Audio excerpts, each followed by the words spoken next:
Оозуңузга карап сүйлөңүз. Бул Өлкөнү эч ким саткан жок. Это признаки. Ак сакалда эмессиң, көк сакалда эмессиң. Оозуңа карап сүйлө. Өлкөнү эч ким саткан жок. Сен сатып атасың. Мен сатып атам. Ушул сөзүң үчүн сотто жооп бересиң. Анан жана айтып камаласыңар деп коркутуп атканын, мисалы жазык кодекси жагынан дагы карасак болот. Анан кандайча бул тизмеде болуп калгандыгымды өзүм дагы түшүнө албай жатам. Бүтүн Кыргызстан партиясынын тарапташтары, мүчөлөрү тарабынан андай пикирлер жок. Мен муну ачык эле айта алам. Аташиттин тарапташы дейбиз, президентти да колдоп келатабыз. Жашоодо биринчи жолу официалдуу түрдө, жогору бийлик официалдуу түрдө камаласың деп коркутуп атат. Президент Садыр Жапаров бийлик жерлерди сатпай турганын айтса, ал эми президенттик администрациянын маалыматтык саясат бөлүмүнүн жетекчиси Дайырбек Орунбеков тизме жарыялап, улут аралык кастыкты козуткандар камаларын эскертти. Жер кодексине кандай өзгөртүүлөр киргизилиши мүмкүн? Ушул жана башка суроолорго жооп табасыз. Мен аты жөнүм Асель Шамилова, сиз медиа хабты көрүп жатасыз. Саламатсызбы?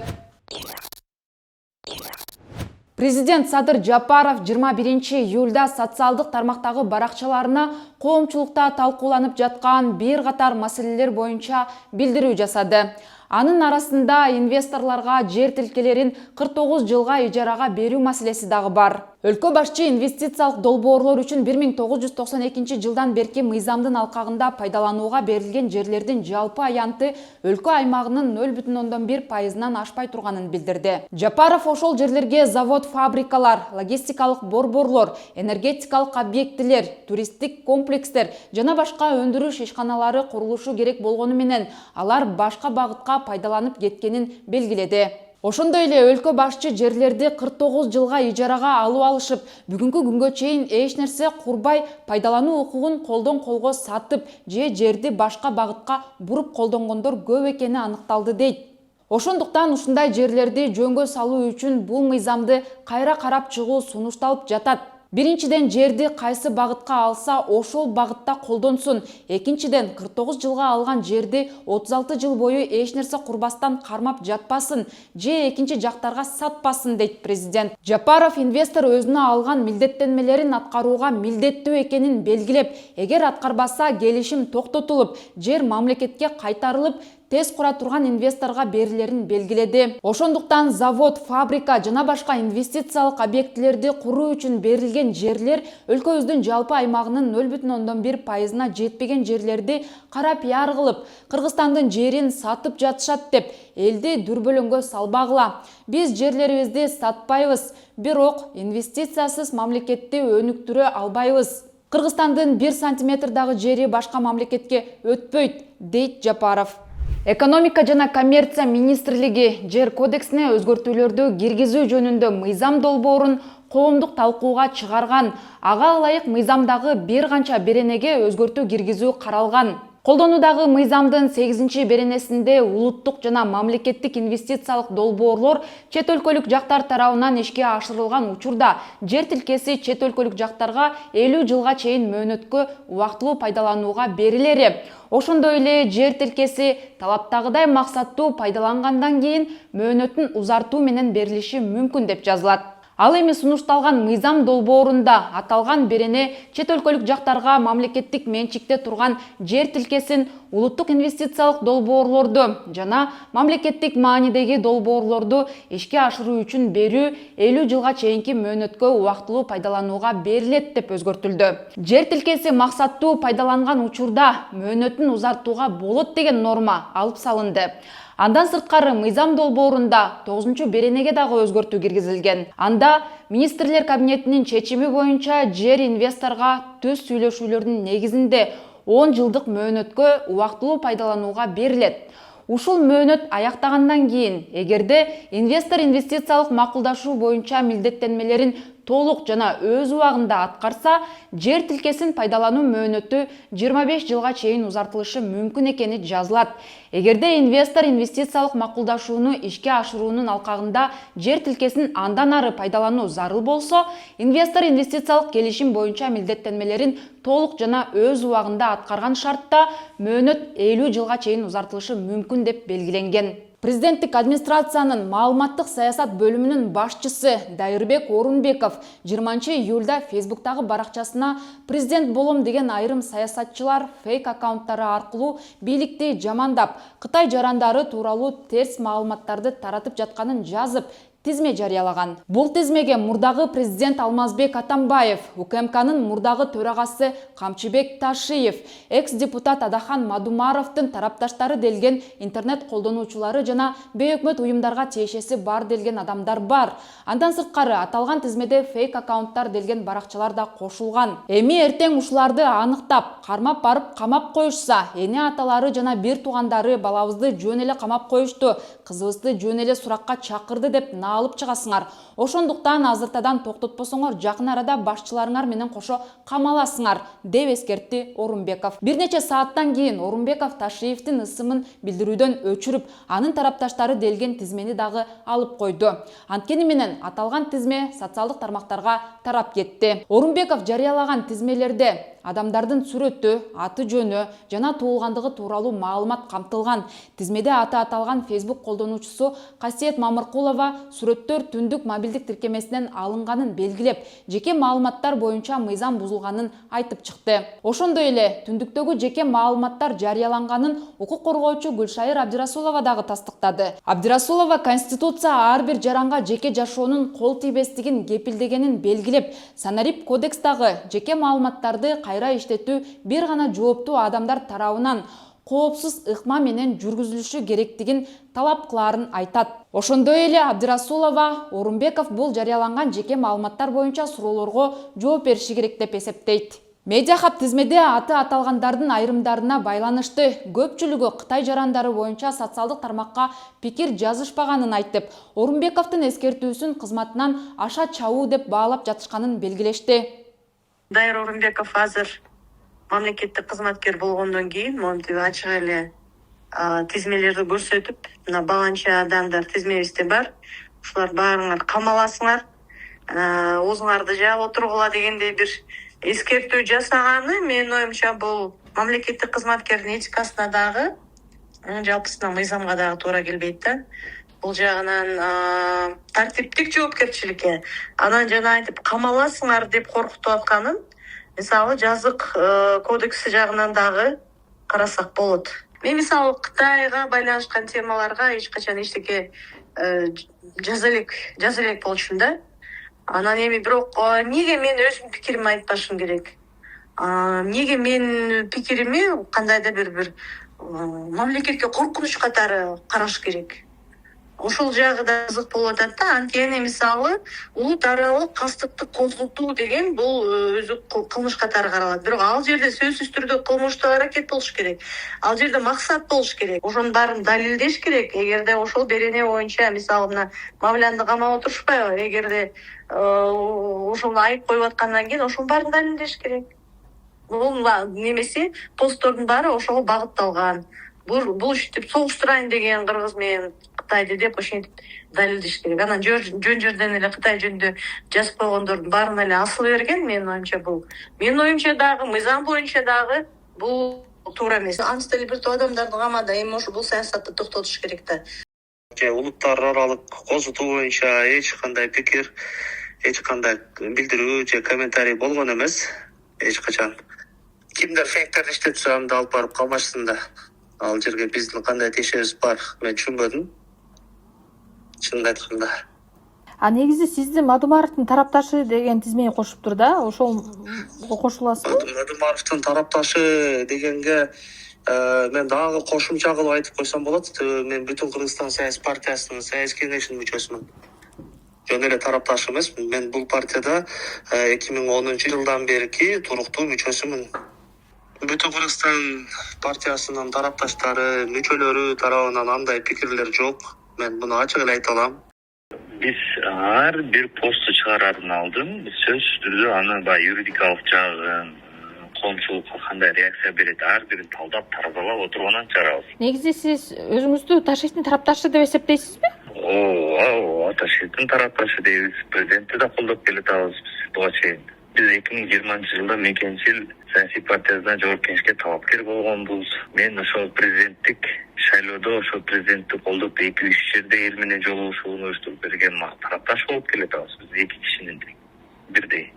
Жазуучу Олжобай Шакир Facebook баракчасында билдирүү жасап, 2 жылдан бери адабият менен алек болуп жатканын белгилеп, Орунбековдон эмне себептен тизмеге кошконун түшүндүрүүнү талап кылды. Олжобай Шакир пробацияда жүргөнүн эске салып, мыйзамды сыйлаган жазуучу экенин айтат.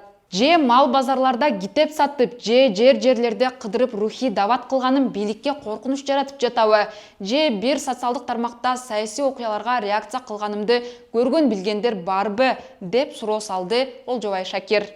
Ал эми тизмеде аты аталган жарандык активист Айбек Теңизбай 15 июлда YouTube каналына Кыргызстан Кытайсыз өнүгө алабы деген темада подкаст жарыялаган. Ал аталган берүүдө экспертке элди кызыктырган суроолорду берип, жооп алып бергенин айтат.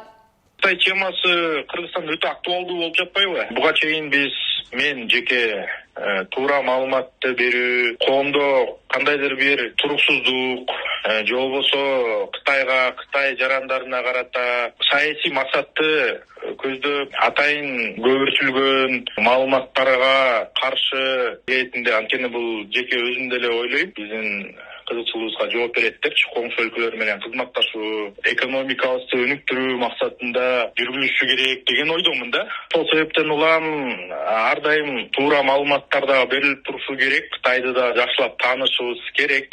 Чындыгында коркунуч жаратабы, же болбосо жаратпайбы деген максаттачы, объективдүү, мындай бейтараптуу маалыматтардычы жеткирип турганыбыз дагы абзел да. Так ошол максатта эле ишмердүүлүгүбүздү жүргүзүп, ошол максатта маалыматтарды чагылдырууга аракет жасап келгенмин жеке өзүм. Анан кандайча бул тизмеде болуп калгандыгынды өзүм дагы түшүнө албай жатам. Орунбековдун тизмесинде юрист Нурбек Токтакуновдун дагы ысымы бар. Токтакунов Медиахабтын суроосуна жооп берип жатып, бийлик өкүлүнөн расмий түрдө алгачкы жолу коркутуу алып жатканын айтты. Токтакунов Кытай маселеси боюнча Facebook'та 3 күн мурда пост жарыялаган. Анда юрист байыркы улуу грек поэмасынын негизинде тартылган Одиссея тасмасын мисал келтирген. Жашоомдо биринчи жолу официалдуу түрдө, жогору бийлик официалдуу түрдө камаласың деп коркутуп атат. Мындан мурун эч качан бирде жолу мен официалдуу түрдө милицияда эмес, ГКМде эмес эч качан коркутпачумун. Биринчи жолу бүгүн коркутуп алдым. Тизмелердин биринде аты аталган саясат талдоочу Эмиль Жороев Орунбековго кайрылып, коркутуу, ооз жабуу жана душман кылуу өтө туура эмес жол деп билдирди. Бул кылганың пайдалуу иш болбоду, конструктивдүү болбоду эзеле. Эске келген ляппай дебеген элдин баарын коркутуу өтө туура эмес. Дос күйдүрүп айтат, кас сүйдүрүп айтат дейт, жакшы билесиң өзүң деле, деп жазды Жороев. Ага утурлай эле 20 июлда Ички иштер министрлиги дагы фейк баракчалар тууралуу билдирүү жасап, коомчулукту маалыматты текшерип, расмий булактарга гана ишенүүгө чакырды. Жарандыгына, улутуна жана коомдогу социалдык абалына карабастан мыйзам баарына бирдей. Мыйзам талаптарын бузган ар бир учур мыйзамда белгиленген тартипте укуктук баасын алат, деп эскертти Ички иштер министрлиги. Социалдык тармактарда чет өлкөлүк жарандарга жер тилкелеринин 49 жылга ижарага берилиши талкууга алынып жаткан учурда экс-депутат Балбак Түлөбаев социалдык тармакка видео жүктөп, президентке каршы чагымчылдык уюштурган атайын топтор пайда болду деген пикирин айтты. Мени күнөөлөп атышат, сен баштагансың, сен жерди сатып атасың. 49 жылга жарандарга квартира алганда сен баштагансың деп мени аябай күнөөлөп атышат. Урматтуу туугандар, Кыргыз Республикасында баш мыйзамда жазылып турат, Кыргызстанда жер сатылбайт. Жер сатылбайт. Мыйзамдар 90 жылдан эгемендүүлүк алгандан бери 49 жыл деген келатат. Мисалы Coca-Cola 49 жыл, Вефа-центр, Бета-сторис 49 жыл, кант цементти шиферный завод 49 жыл жердин астында. Эгер чет өлкөлүктөр ээлик кылган болсо, ошолор 49 жылга гана колдоно алат. Анан баягы ички күйгөн, кызматта жолук болуп калган, тигинде болуп калган, анан көбүнүн тарапташтары бар да, Facebook'та бирден экиден аккаунт ачканга уруксат берип койду. Ошолор көрүнгөн, могу бети жок аккаунттарга ишенбегиле. Мунун баары провокаторлор. 2024 жылдын июль айында президент Садыр Жапаров ысык көл экологиялык экономикалык тутумун туруктуу өнүктүрүү жөнүндө мыйзамына өзгөртүүлөрдү киргизүү боюнча мыйзам долбооруна кол койгон. Аталган мыйзамды жогорку кеңештин 7-чи чакырылышынын депутаттары Балбак Түлөбаев, Бактыбек Сыдыков жана Элмурза Сатыбалдиев демилгелеген. Алар бул өзгөртүүлөр ысык көл экологиялык экономикалык тутумун өнүктүрүүгө, курорттук рекреациялык аймакка жана жалпы эле республикага чет өлкөлүк инвестицияларды тартууга өбөлгө түзөт деп негиздешкен. Мыйзам долбоору жогорку кеңештин тармактык комитетинде каралып жатканда Түлөбаев менен Айжигитов кайым айтышкан. Бизнеске жардам берин, но не таким образом, не за счет распродажи Родины. Сатып атпайсыңар мына. Конечно, раз ушундай закон киргизип атканыңардан кийин. Азыркы сөзүңүздө мен сизди сотко кайрыламын. Өлкөнү сатып атасыз деп. Өзүңүз билиңиз. Бул жерден азыр видео жарыяланып атабы? Өлкөнү сатып атат дегениңиз үчүн мен сизди сотко Өзүңүз билиңиз. Оозуңузга карап сүйлөңүз. Өлкөнү эч ким саткан жок. Это признаки. Ак сакалда эмессиң, көк сакалда эмессиң. Оозуңа карап сүйлө. Өлкөнү эч ким саткан жок. Сен сатып атасың. Мен сатып атам. Ушул сөзүң үчүн сотто жооп бересиң.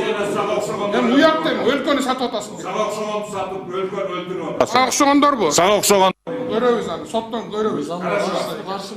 Ал эми 2024 жылдын 25 апрелинде жогорку кеңеш аталган мыйзамды биринчи окууда колдоп берген. Сунушталып жаткан мыйзам долбоору ысык көл экологиялык, экономикалык тутумун туруктуу өнүктүрүү жөнүндө Кыргыз Республикасынын мыйзамына өзгөртүүлөрдү киргизүү максатында иштелип чыкты.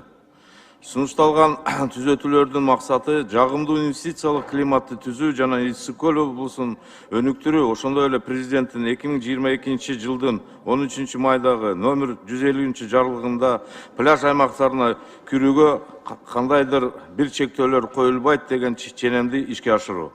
Аталган мыйзамга ылайык 2004 жылдан тартып ысык көл облусунун аймагындагы рекреация объекттерин жана туризм инфраструктура түзүмдөрүн чет өлкөлүк жактарга менчикке берүүгө жана өткөрүп берүүгө жол берилбейт. Аймактык туризм инфраструктурасын, ошондой эле жагымдуу инвестициялык маанайды түзүүнүн зарылдыгын эске алуу менен көрсөтүлгөн мыйзам долбоорунда чет өлкөлүк жактарга рекреациялык объекттерге менчик укугун жана пайдаланууга берүү менен байланышкан түзөтүүлөрдү киргизүү сунушталууда. Мыйзам долбоору каралып жатканда ошол кездеги депутат Исхак Масалиев аталган мыйзам долбоорун колдобой турганын билдирген. 16-берене Конституцияда так жазылып турат да. Жер жана башка бир топ нерселер мамлекет Кыргыз Республикасынын гана менчигини болуп саналат дейт да. Ошол себептен биз атаган мыйзамда чектөө бар. Чет өлкөлүктөргө, жарандарга жер берүү мүмкүн эмес. Ал эми иштеп жаткан мыйзамда бир нормасы бар. Бирок иштегенге, пайдаланганга чет өлкөлүктөргө уруксат ансыз деле берилет. Ошол силер жокко чыгарган мыйзамдын бир беренеси жазылып турат, мүмкүнчүлүк бар. А эмне беркилерди жоготуп атасыңар, мен түшүнбөйм да. Мен ойлоп атам, бул жерде кичине шашылып жакшы кылам деп адашып атасыңар да, урматтуу фракциялардын лидерлери. Түшүнөсүңөр го, бул жерде баягы башыны киргизсе эле кийин кирип кетет да, бар жок. Мышыкка окшопчу. Ошондой болбосун, ысык көл керемет көлүбүздү сакташыбыз керек. Курууш керек, иштетиш керек, инвестиция тартыш керек. Ага шарт бар, мүмкүнчүлүк бар. Мыйзамды өзгөртүп, жол ачкан мен түпкү тамыры менен каршы, силер адашып атасыңар деген оюмдамын да. Анан кесиптештерди чакырат элем, келгиле шашпай тургула, бул маселени талкуулап, коомдук угуу жүргүзүп, жана башка экспертизаларын өткөрүп туруп, анан карасак жакшы болот эле да. Ал эми ошол убактагы депутат Элдар Абакиров мыйзам демилгечилерге рекреация объекттерине жер тилкелери киреби деп суроо узаткан. Энди мындай суроода, могу рекреация объекттери дегенге жер киреби, же бул имарат эле киреби? Рекреация объекттер деген бул эмне? Бул жалгыз эле имаратпы, же жер да киреби анын ичине? Мен өзүм эле жооп берип коеюнчу, Элдар мырза. Рекреациялык объекттерге объекттер гана кирет, жер кирбейт. Объект деген бул жалпылай сөз да, ошол объект бул имарат болушу мүмкүн. Ооба, имараттар, ошол жерде баягы имараттар кирет. Жер болушу мүмкүн. Ошол так аныктама барбы мыйзамда? рекреациялык объекттер боюнча так аныктама бар өзүчү. Документке ылайык мыйзамдын 20 беренесине төмөнкү өзгөртүүлөр киргизилген. Анда жер участоктарын кошпогондо рекреация объекттери чет өлкөлүк жарандардын, чет өлкөлүк юридикалык жактардын менчигинде болушу мүмкүн. Чет өлкөлүк жарандарга, чет өлкөлүк юридикалык жактарга рекреациялык объекттерге пайдаланылуучу жер участоктору Кыргыз Республикасынын министрлер кабинети аныктаган тартипке ылайык мөөнөттүү, башкача айтканда убактылуу пайдаланууга берилет деп жазылат. Ушул эле мыйзамга ылайык рекреация объекттерге Ысык көл биосфералык аймагынын чегинде жайгашкан пансионаттар, курорттор, эс алуу үйлөрү, коттедждик шаарчалар, конок үйлөр жана башка объекттер кирет. Бул боюнча сиздин пикириңиз кандай? Комментарий калтырыңыз, видеого лайк басып, бөлүшүп коюңуз. Берүүнү мен Асель Шамилова даярдадым. Кийинки көрүшкөнчө аман туруңуз.